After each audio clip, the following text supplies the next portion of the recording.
Hey everyone, welcome to this weekly Sidereal Astrology forecast for the week of April 15th to the 21st of 2024.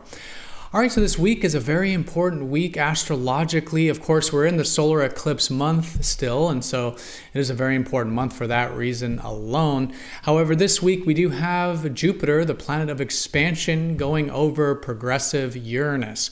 So these two planets conjunct is very important. This is perhaps the most important thing we have going on this year, and so it is starting this week. We'll be apexing on Saturday, but we'll likely be feeling it all week long. It's all about new beginnings to incorporate more of our excitement in life, doing more of what excites us, and perhaps noticing some new opportunities or new beginnings to create some of this change or freedom in our life, as Uranus can often represent. So that's all week, really the later part of the week there. Coming into the week, we are in the first quarter moon of this solar eclipse cycle. And so it is good to challenge ourselves.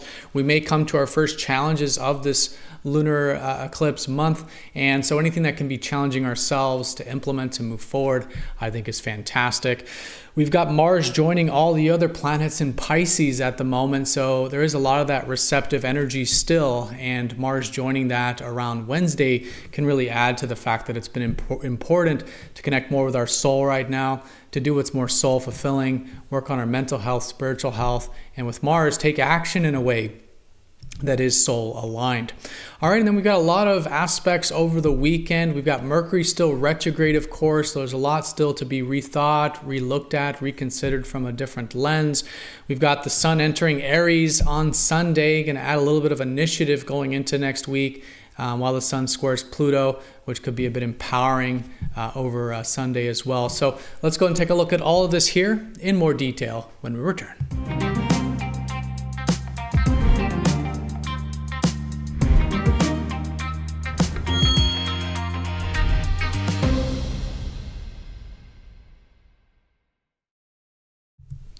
Alrighty, so here is the sky for this week. We're going to look at this for each day of the week, starting first with Monday, April 15th.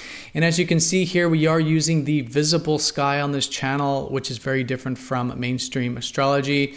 You won't ever see mainstream using the visible sky like this because unfortunately their signs don't match the visible constellations. And so you will notice a lot of the signs are different.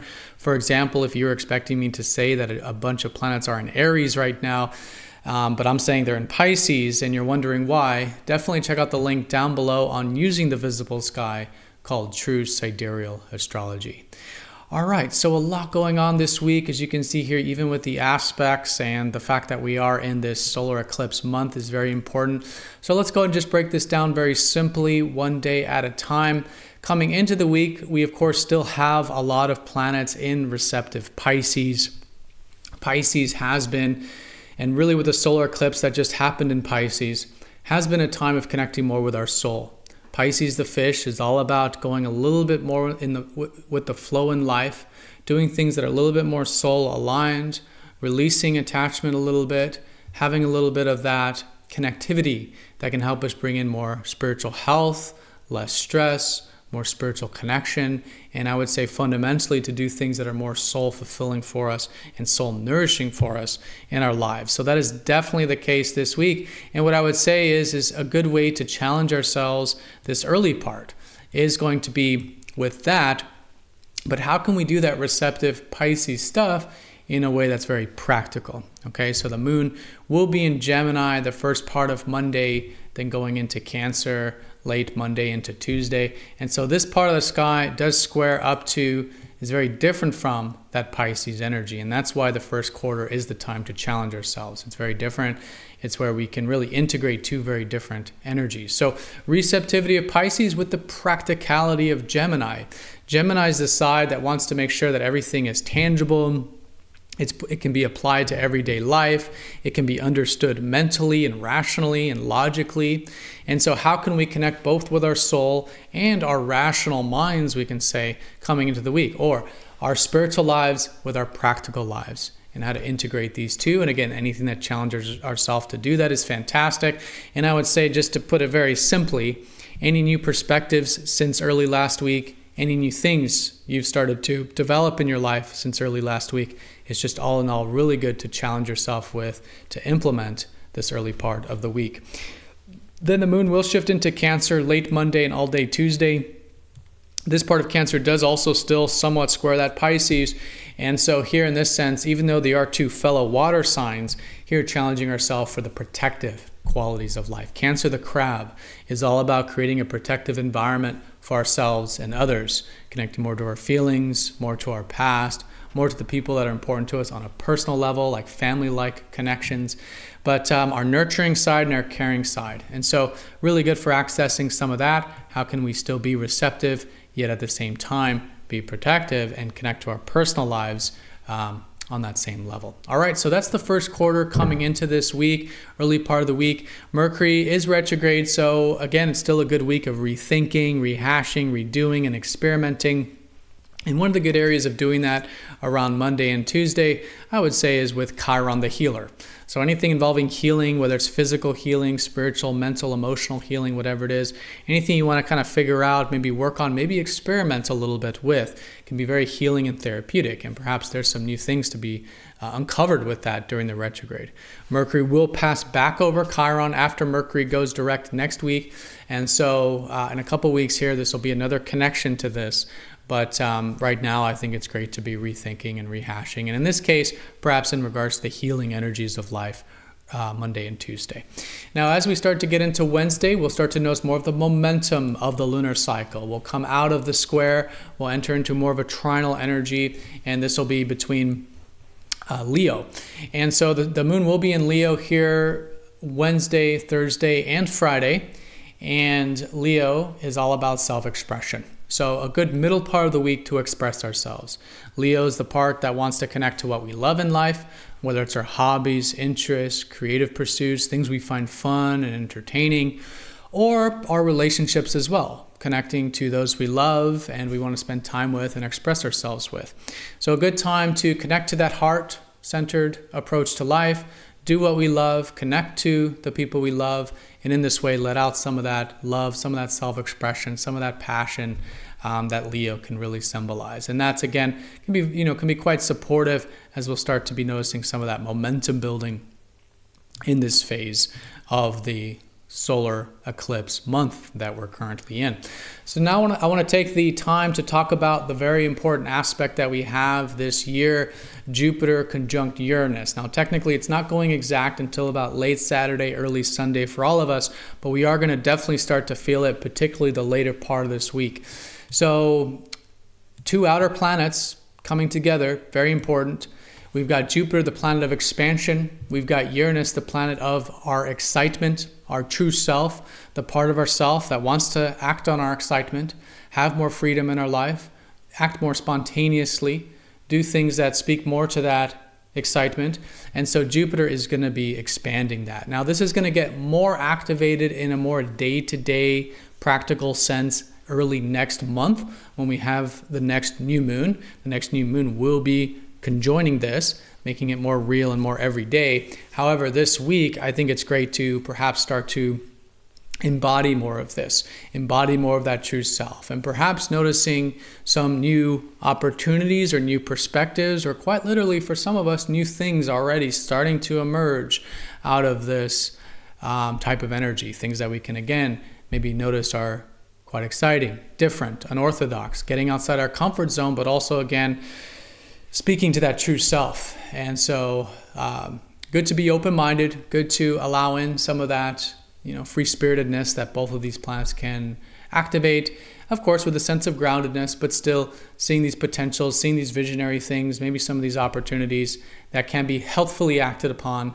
can be great. Not every opportunity is great with Jupiter, but doors are presenting themselves. And so it is great to perhaps choose some of these doors to walk through, choose some of these opportunities, those we feel are right for us, that can, again, bring in a little bit more of that change, a little bit more of that freedom into our life that this conjunction can really bring.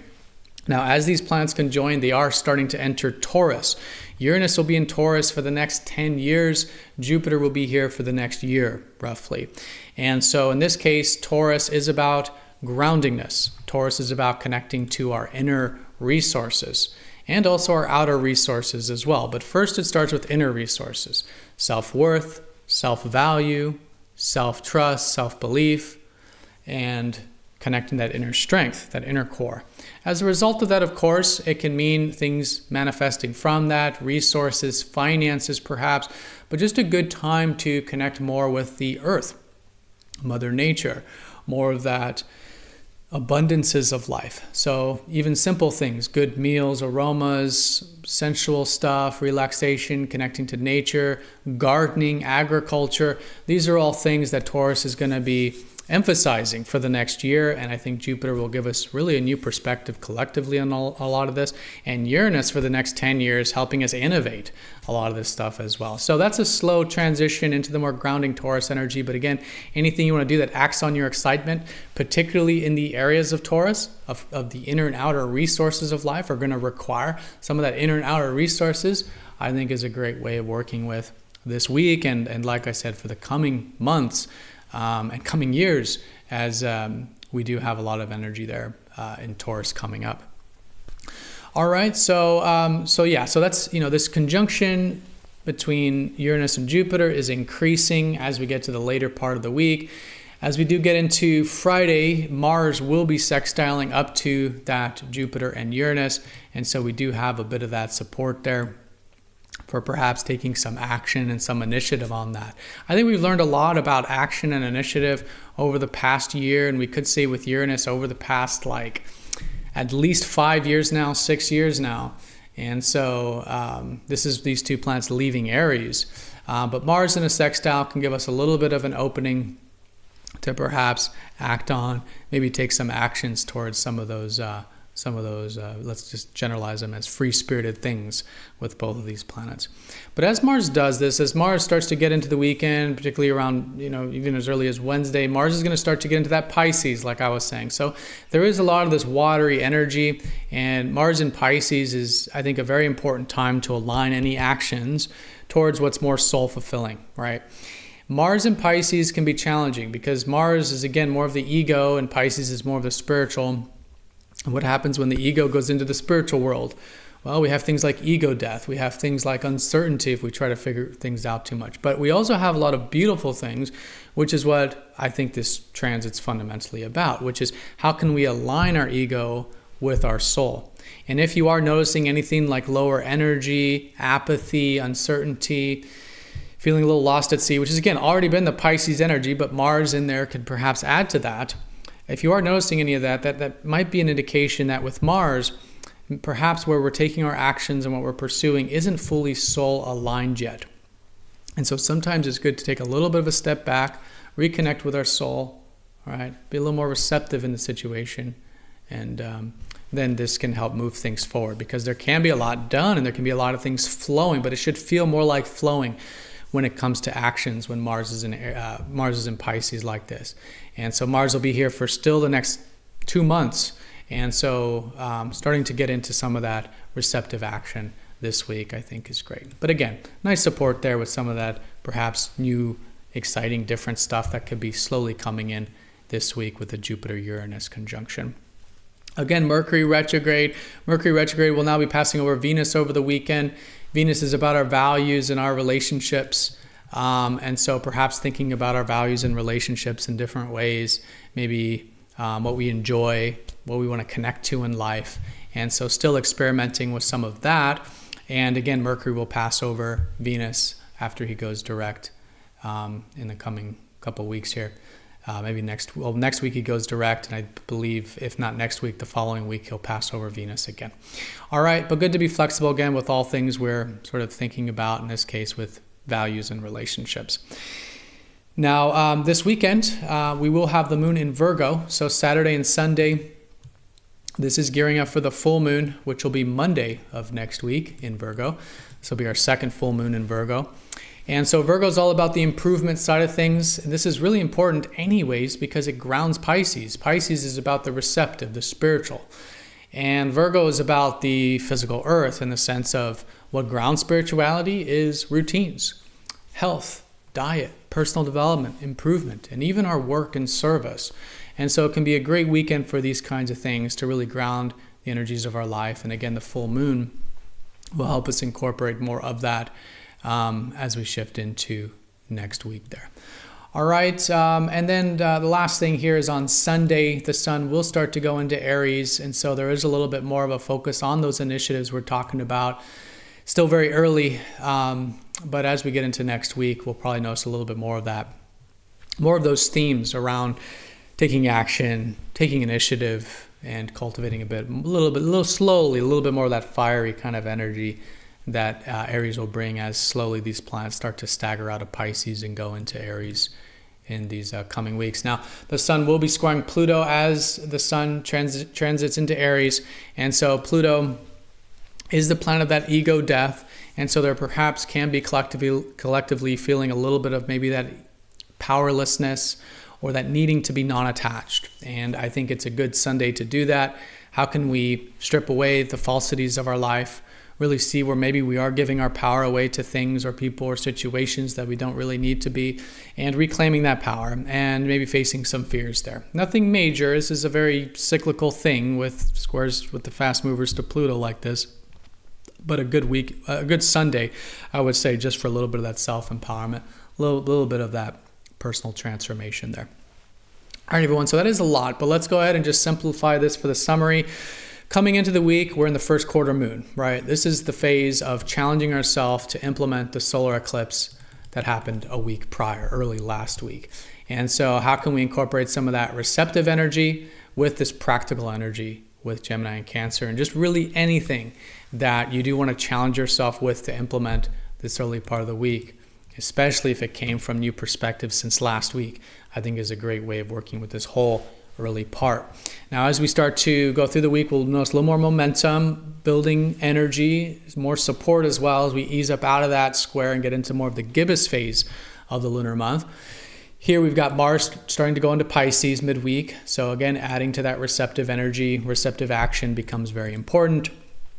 And as we do get to the weekend, the Jupiter-Uranus conjunction, expansive Jupiter over spontaneous, exciting, visionary Uranus can create perhaps some new things, but most importantly, just a new perspective on how we can have a little bit more excitement in our life, a little bit more freedom in our life, and in a way to have our life more in alignment with our true selves, and maybe to cultivate some of those inner and outer resources to do so, with them slowly shifting into Taurus like that. All right, Mercury still retrograde all week, still good to be reevaluating. We got some things, maybe we're learning about healing early in the week, maybe about our values a little later in the week with Mercury over Venus there.